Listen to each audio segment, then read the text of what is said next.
revisit D, which we're just going to do part of D, which deals with gravitational fields and force. We will revisit D once we get into into electricity and magnetism, which won't be until probably next year. Okay? So, but D1 is what we're going to talk about for today and next class. So, the question says, an imaginary line from the planet to sun sweeps out equal areas in equal times. Most of you guys chose B. B is the correct answer. That is Kepler's second law.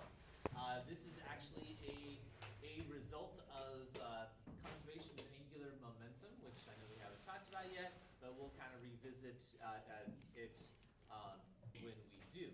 So, but this is also based on the assumption that the orbits of the planets, so we're talking about planets going around the sun, they will orbit in elliptical paths instead of circular paths, with the sun as a focus. Remember in Algebra 2 you learned about circles and ellipses and parabolas and hyperbolas? Yes. Yes, yes, at least you should have. By the way, did you know that they all come from a cone? They are called conic sections. So, if I happen to have a traffic cone here. Alright, so based on how you slice it, you can get these different shapes. Like if you slice it horizontally, you make a circle. If you slice it at an angle, going from one edge to the other, you get an ellipse. Okay. If you slice it at an angle and it goes through the base, you get a parabola. And then if you get two cones, one on top of the other, where the points are touching, and you cut both of them in a vertical fashion, you get a hyperbola. Yeah, India. So they're all actually connected. They come from a cone, which is cool. All right. So, remember in an ellipse, it's kind of like a circle, but squished. And there's not one center point, but rather there are two foci, focus for one. So we've got a focus here and a focus here. And so this is roughly an ellipse. You can actually draw an ellipse by taking two pens. You stick them in some cardboard, and you take a string, and you bring the marker or the pen to stretch the string out, and then you trace and you draw an ellipse, which is super cool, which is actually based on the assumption that these two, if you were to take any particular point on the ellipse, draw lines to both the foci and add them together, a plus b is always going to be equal to a constant, which is cool as well. Yeah. So, so when Kepler brought this about, most people at that point in time, so they had already had the shock of Copernicus when he deviated from the geocentric theory, that Earth was the center of everything, into the sun being the center of at least the solar system here. A lot of people were upset at him. The church excommunicated it, or him, and but it turns out that he was right. So, but Kepler was like a math genius. So he was actually an apprentice by the guy, or under a guy by the name of Tycho Brahe, and Tycho Brahe built his own instruments to record positions of the planets and the stars. Super cool. Took decades worth of data, but didn't really know how to process it. Now, keep in mind this is back in the 1500s, so no computers yet. And so Kepler, being his assistant, he was able to crank through these numbers and come up with these equation patterns that talk about how the planets actually orbit in elliptical paths, and not circles, which is pretty cool. All of the planets actually orbit in ellipses, but the Earth's orbit is actually the most circular. is almost like a circle, as in, people say if Kepler were actually living on Mars and looking at the Earth's orbit, he would have thought that the planets orbit in circles, because it's so close to being a circle, okay? But for most of the other planet, or for all of the other planets, as well as other things like asteroids and comets and things like that are in orbit around our sun, it's going to be much more elliptical in its path. All right, so let me pause real quick. I'm going to record your bellwork points for your teams, and then we'll be on our way with our next challenge question. So let me do this. So this is Kepler's second law, but what about Kepler's first law or third law? Let's take a look at our challenge question here. Where'd my mouse go? There it is.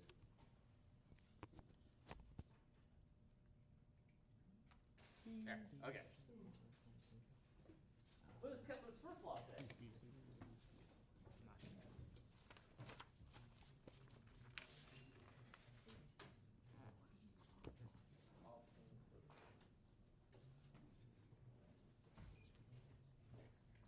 A.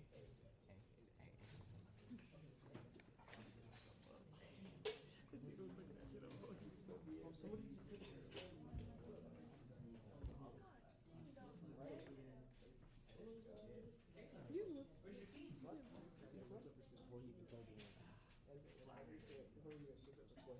He asked me for it too. Yeah, you did it. I asked for money from the wrong with it. Always wrong thing. You would have had all the leverage if you didn't ask me. He asked me, so it's like, You good? Oh, by the way, our permission slips, if you haven't picked one up yet, they're over there on the black counter. The homework, not homework schedules. The school cash is up and running. I did post in rooms yesterday, so you can pay and then turn in your permission slip. That is acceptable, but payment saves you spots. no one on the button. I'm saying now mine. What is this one? We're starting to It doesn't work. You don't feel the thing in that fun. say again. I was like, You can't pay yet. Yeah. Sure. Yeah. Which of the following is Kepler's first law?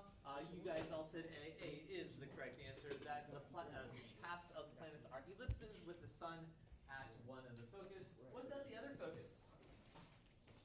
Oh, cool. oh, it's the Planet? So if this is the sun, what's that? A planet? Nothing. Wait, It doesn't have to be anything at all. Just the sun has to be one of the focus points. so you tricked me. There we go. Well, kind of. You knew that. All right. So let's take a look and see who said A first. We've got Team Tara taking first place. Good job, guys. Followed by Quantum in there with second place, and the Spectrum in there with that third place point. Yes. All right. Now Kepler's third law is a little bit more involved. So we're going to spend a few minutes on Kepler's third law. It's actually an equation, okay? And it's an equation that connects the period of the planet as it goes around the sun. So the time it takes for one complete orbit, and its mean distance. Since we already know that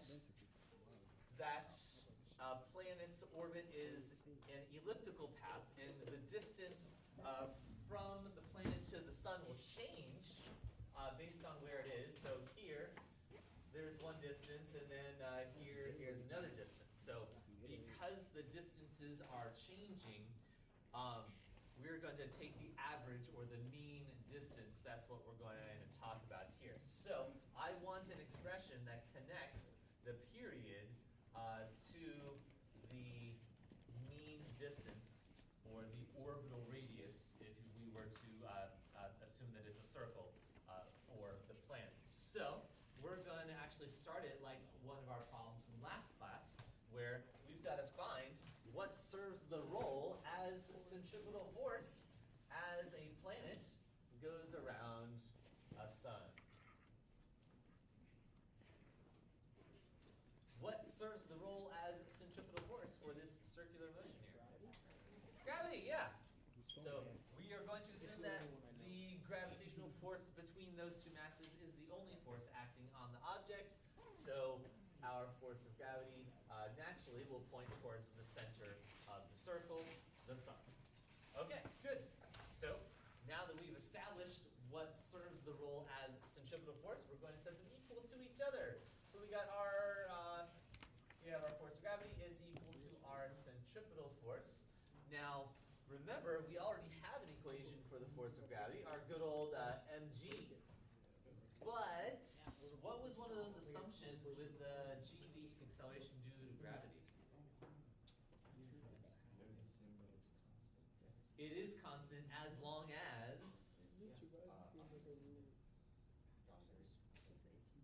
we're close to the surface of the planet. Okay. In this case, as we move a far distance away from the sun, I don't know what g is. G is going to change. I cannot assume that it's the same on the surface of the sun versus where it's way far out here at the location of the planet. So I can't use this equation. I need another one. Thankfully, our equation sheet gives it to us. This is our Newton's law of universal gravitation. That's going to be our first equation in our D1 section, D1. So we are jumping from A and we're going to D now. We'll kind of do random things for the rest of the year. Okay? Well, random but with purpose. It might seem random based on this, but there is a purpose to my madness. All right? So we've got our force of gravity, which again, this is going to be the same force of gravity. So we've got a big G, that's a constant. We got two masses, M1, M2, because for every force, there has to be two objects that are interacting with each other. Okay, and then our R squared, R is going to be that radius or the distance from the planet to the sun. So we've got this equation, which is going to plug into that left-hand side. As we do, though, so because we are in orbit, so the planet is in orbit around the sun, we're going to assume that the sun is much more massive than the planet. Okay, so I'm going to call the sun's mass big M and the planet's mass small m, just to differentiate. Okay, and that's not using calculus. That's a completely other differentiation. All right, so let's plug that in. Nope, I don't need an F here because I'm breaking it down. Big G, big M, small m over R squared. So that's the left-hand side. My right-hand side, again, like we did for the last couple of lessons, the centripetal force is equal to the mass times the centripetal acceleration. But is this big M or small m? Or rather, is it supposed to be big M or small m? Small. Big M. Small m, why? Big M. Big M, why? Because we're doing the massless. No, never mind. It would be big M, right? Well, so the centripetal force talks about the object going in a circular path. What object is going in a circle? The planet. Small m. There we go. So this is going to be a small n, not a big M, because it's the small m, the planet, that's actually going in a circle. So the FC goes with that particular object, not what's in the center. All right? Now, again, I want to come up with an expression because Kepler's third law isn't an equation that they give us. So we're going to have to come up with it ourselves. We need to derive this expression. Okay? So I need to break down, now remember, way back in A2 here, so we had three different equations for a centripetal acceleration. I need one that contains the period, because Kepler's third law relates how far away our planet is to the time it takes to go around. Okay, so I don't want V in there, but I want the period tau, so I'm going to use that 4 pi squared r over tau squared form. So we got mass times 4 pi squared r over the period squared. Okay, we're going to just drop that one down because nothing changes on the left-hand side. And I want to get an expression for, well, I've got r's and taus. Let's kind of put them all on one side, shall we? So first I'm going to divide by small m, but it cancels. How very interesting. It doesn't matter the mass of the planet or the thing that it's in orbit around the central object. It only depends on how far it is and how long it takes to go around. How very interesting. And then let's see, what else can we do? I'm going to go ahead and multiply both sides by r squared to get this over here because there's already an r. So that gives me r cubed over tau squared. I'm going to divide both sides by 4 pi squared. So I get big G, big M over 4 pi squared. Now again, big G is the universal gravitation constant, which we can look up in our equation sheets here. Big M, that's the mass of the sun, which we're going to have to look up, Google, whatever it is, so that we can calculate that. And of course, your calculator knows what 4 pi is as well. So let's see what we have here. So we've got a ratio of the mean distance cubed divided by the period squared. And that ratio is equal to, well, basically things that don't change based on the planet. In fact, every planet's ratio of this is going to be equal to the same number because it's based on the mass of the sun. So if both of these, if each planet's ratio is equal to this constant, I could set each planet's ratio equal to each other. And then we can compare. Like, what if we found a new planet, like planet X, that was 10 times as far as Earth is? Then what's the period of planet X? So here's our little example problem. Before we jump into that, notice the relationship. If I were to multiply both sides by tau squared, then we get a direct relationship between the mean distance and the period, which goes into the conceptual part of Kepler's third law, which says the more distance we have from the planet to sun, the more time it takes to go around. So the further out we are, the longer the orbital time becomes. So let's compare, because society, science has been talking about trying to get to Mars, right? And so what if we build a colony on Mars and people live on Mars for long amounts of time? They started to have babies on Mars, and so they will be Martians. But will they be green? Probably not. Okay. So now Mars is further or closer to the sun than we are on Earth? Further, yeah, because Mercury, Venus, Earth, then Mars. Okay. So Mars is further away, which means that Mars takes longer to make one trip around the sun than Earth does. Okay. What do we call that time it takes to go completely one full circle around the sun? A year. Revolution. A year. Yeah, it's a year.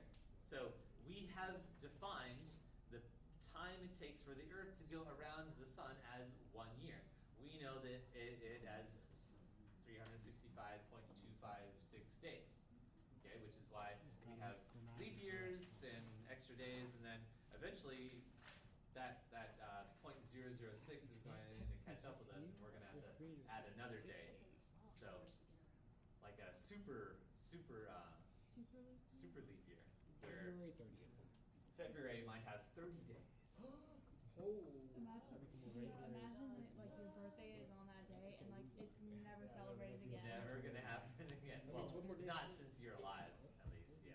Oh yeah. Yeah. One more day this year.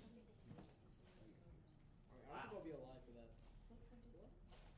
That's crazy. So, if you lived on Mars, your birthdays would be 687 days away from each other. So you would have fewer birthdays if you were a Martian than if you were an Earthling. Okay? But if you went to live on Venus, Venus is closer to the sun, doesn't take as long, and you'll have more birthdays if you lived on Venus. I'll die at 130 Yeah, years old. you're not even gonna enter the atmosphere. You're Oh, it's Well- 225 days. There we go. Oh, interesting. So there's a smaller difference between Venus and Earth than there is Earth and Mars in terms of the time. So you would think Yeah. that would also relate to we're actually closer to Venus than we are to Mars, but that would be incorrect. Incorrect. Mars is actually the closest planet to us. Because again, it's all based on something is cubed and something is squared. So it's not as easy as a one-to-one relationship. Okay. All right. So let's use this. Let's say that we are calculating what is the period of planet X if we know that the period of the Earth, well, that's 1 year. Okay. I don't have to break it up into seconds. And let's say that my new planet X is going to be 10 times the R of the Earth. Where the R of the Earth technically is 1.5 times 10 to the 11th meters, which is a lot of meters. But that's a big number. There is an easier unit. What do we use when we talk about things in the solar system? Light year. No. Light years would be as we're talking to the nearest star. It's I heard it. Astronomical unit, or AU. So an AU is actually the distance from the Earth to the Sun. That is what we classify as 1 astronomical unit. So Venus would be less than 1 AU away from the Sun. Mars would be more than 1 AU away from the Sun. Okay, cool. So let's apply Kepler's third law. Knowing that I can use this ratio for one planet, and that's going to equal the same ratio for another planet as long as both of the planets are orbiting the same central body, aka the Sun. So here we go. So R cubed Earth over tau squared Earth. So the ratio for Earth is going to be equal to the ratio for the new planet X. So Rx cubed over tau x squared. Okay, and we're solving for tau x. Algebra stuff, but it's a little complex because we've got lots of weird stuff happening. Although the tau x is in the bottom, we've got to flip both sides to make it upright. So let's go ahead and flip that real quick like. So tau e squared over r e cubed on the left side, tau x squared over r rx cubed on the other side. All right, and then we're just going to do algebra. We're going to multiply both sides by the x cubed. So that's going to be rx cubed over r e cubed times tau e squared. And then we're going to take a square root. Now the square will cancel that one out, but it won't cancel out what's happening here. Although technically here we've got like exponents, so I can combine that fraction into 1. So I can say that Rx over Re, quantity cubed. I can say that, right? Math rules, yeah. Yep. And well, we still have a square root there, but the square root cancels that, so it frees up the period of the Earth on the outside of it, and that's going to give us our tau x. Okay, so then we just plug and chug. Rx is going to be, well, if it's 10 times Re and Re is 1 AU, then this is going to be 10 AUs. Cool.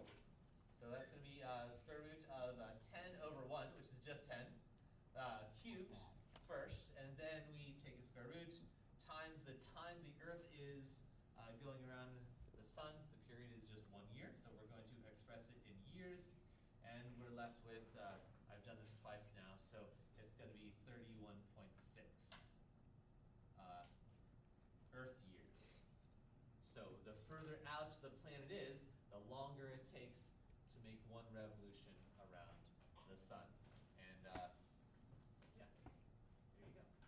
Can you like, no. Can I what? No. Cool. I think Yes, affirmative. is the T sign, isn't omega? Or what's the T symbol? Tau. Okay. Tau. So that's capital tau, that's the lowercase tau. It's kind of like pi, but they lost a leg. They were in battle. Okay, good. Good.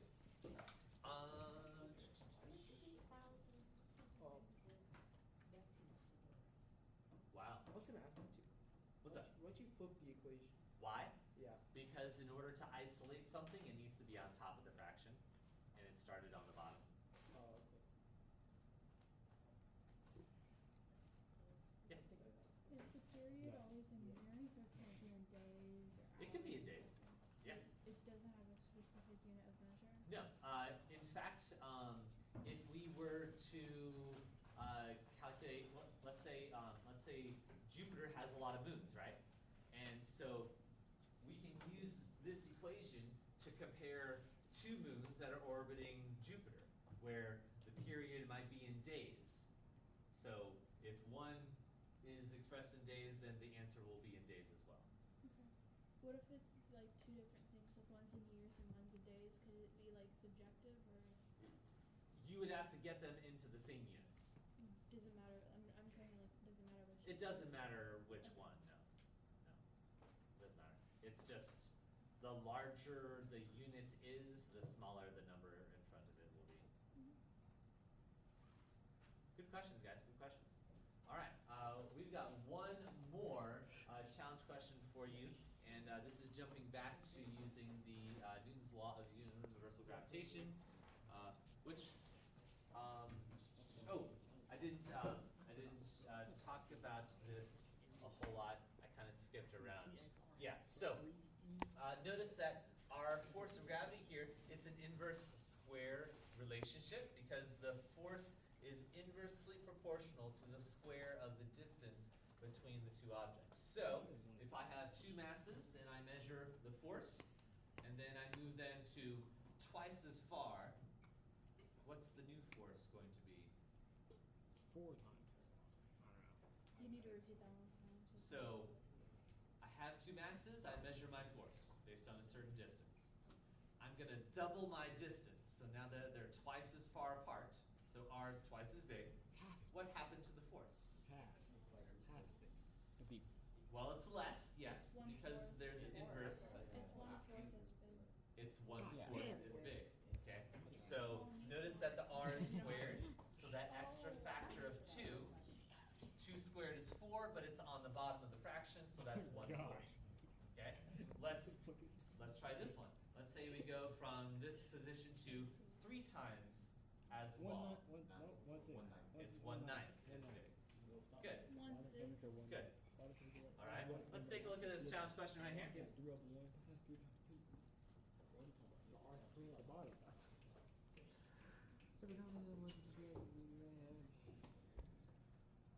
Are you sure?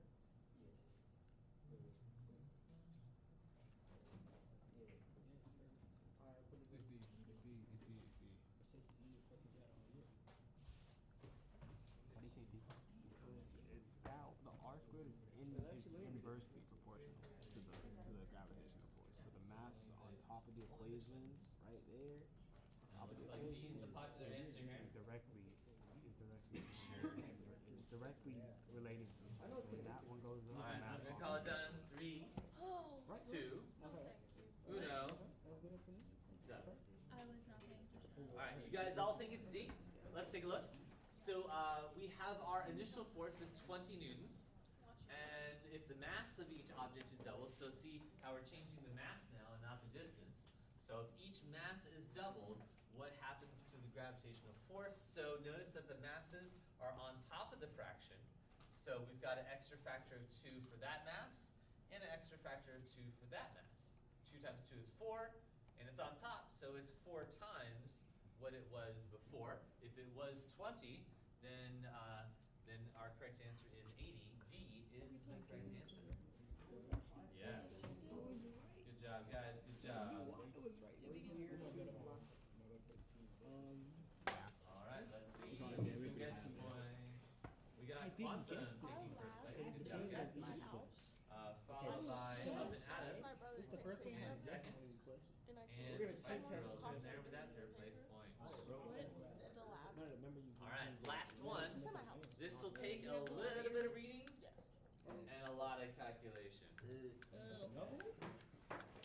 is Oh our my last God.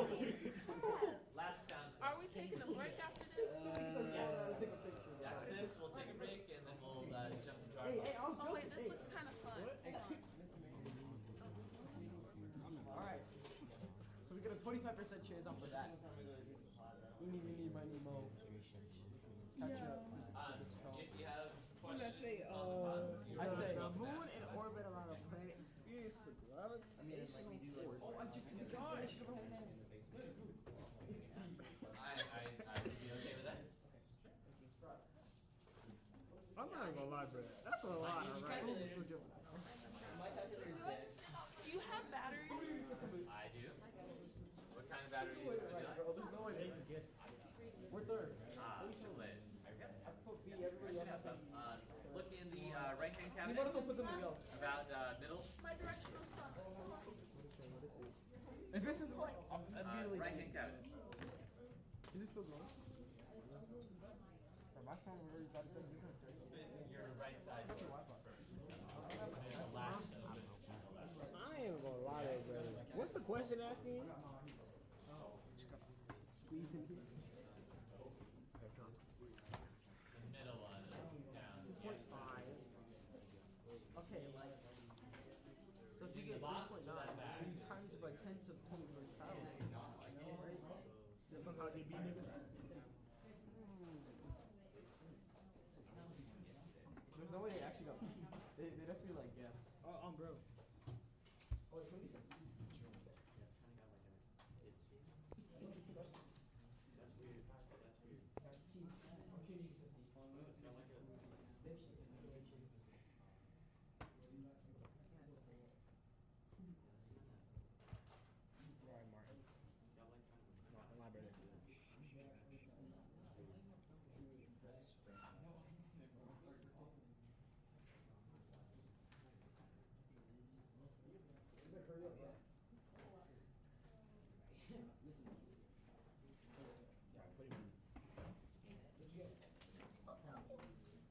He's almost done. Are you sure? So getting set? Dude, I was about to put it in C, bro. Thank God. Why is it B? I can tell you. I know it's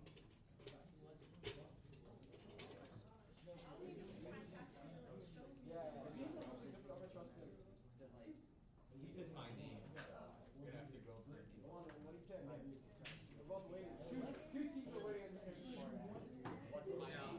A ratio is a fraction, right? It is, bro. I trust him.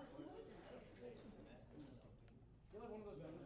I just trust him. And the first thing that it mentions goes on top, and the second thing goes on the bottom, right? And he said A. He said A. He said A. He said A. B. March, put an answer. He said A.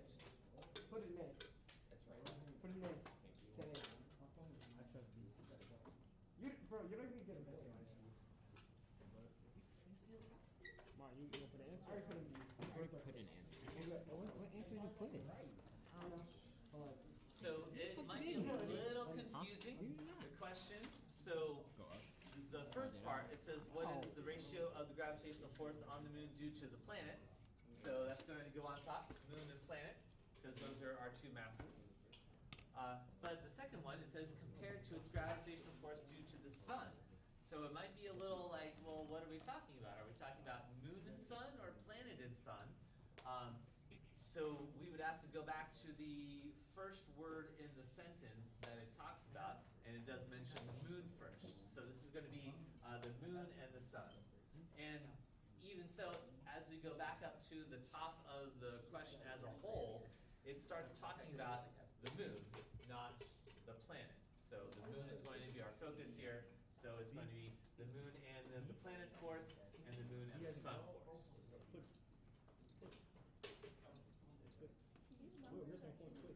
Yep. Yes, they are. But the answers are no. It better be D. It's on you. It's on you. He did. It's on you. It's on you, man. We already lost our squad. See, that looks scary. You got A? So, mass of the moon times the mass of our planet divided by the distance between the mass of the planet squared. No, Not so scary. Yeah. On the bottom, same thing, except this is the mass and, the moon and the sun.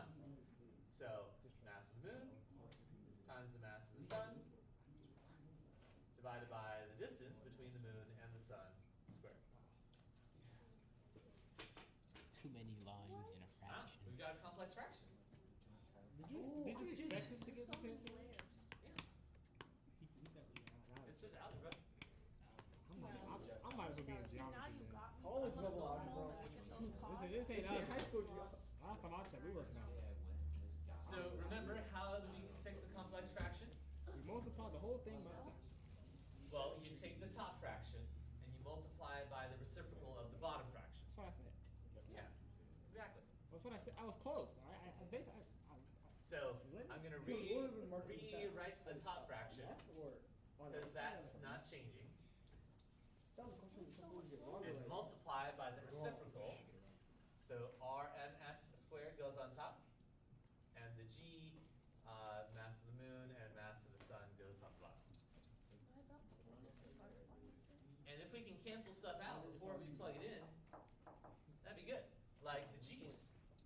One G on top, one G on the bottom. One M on the bottom, one M on On the top. the moon. And the moon's mass on the top and the moon's mass on the bottom as well. Can we do the R's? Can we do the R's too? No, No, no, we can't cancel those. That's as far as we can.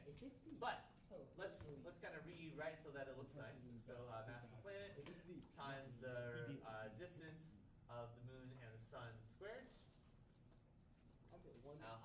And on the bottom we got the distance between the mass of the planet squared times the mass of the sun. Okay, this isn't bad. Yes, Jordan. What are you squaring? Are you squaring the entirety of the distance of the moon and the sun, or are you like, is it just the arc? Because it's like it's hovering in the middle.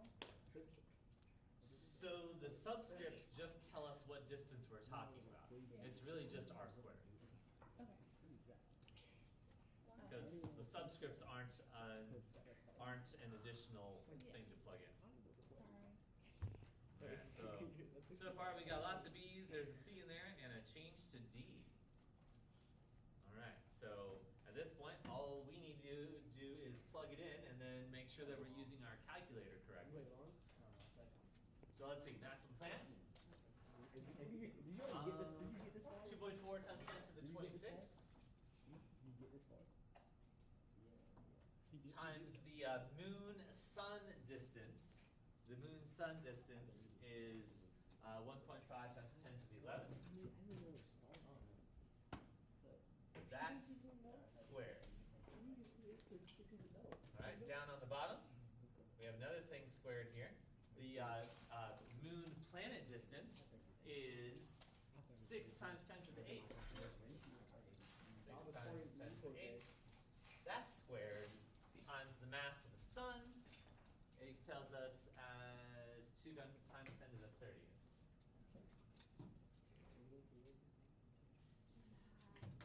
Alright. Last thing, plug it into our calculators. But I gotta call the done before I do that. 3, 2, 1, done. Alright, so do you know how to use your EE button on your calculator? I didn't. Lifesaver, okay? So I'm gonna type in 2.4. The EE button stands for times 10 to the power. So I'm gonna do 2.4, EE button, and then the 2.6. And it lumps it all as one unit. That's Okay. second common, right? ¿Qué pasa? Second common. Second comma. It shows a Oh, comma. yes, yeah, second comma, at least on a TI-84. So, my first thing, now my second thing, I don't even have to put it in parentheses, because I can just type in 1.5 E 11, and then put that squared on, because again, the E wraps it all up into a nice package. If you actually type it up of like times 10 to the power of 11, you're gonna have to put all of that in the parentheses. Okay? But if you use the EE button, you don't have to. I don't trust my brain. Oh, I definitely forgot to multiply those two things. Insert times, there we go, okay. Now, as I divide, keep in mind there's a bunch of stuff down here. Make sure it's in parentheses. Everything as you're dividing needs to be in parentheses. That's the easiest way to mess it up, okay? So again, because I'm using my EE button, I don't have to put this in parentheses, but I do need a big one there and there.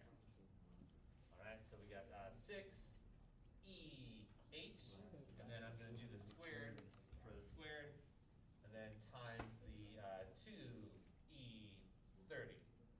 Close that parentheses so that all of that is in the bottom of the fraction, and I get 7.5. Oh my god! Is the correct answer. Wait. Technically, you're Ah, scientific yeah. have the original ellipse. So technically, I got it right. No, I got it right. because The done is right there, which means the next question was. So on a Casio, it's the 10 That was the power next button. So you guess better? Yes.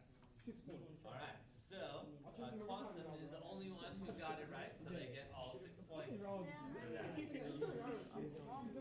I ain't allowed to do this shit. What are you doing in your free time? Alright, good job guys. Let's take 5, and then once we come back, we'll jump into those pods. Yeah, you got it, JWD.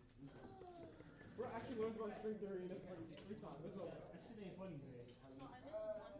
So I missed one quiz.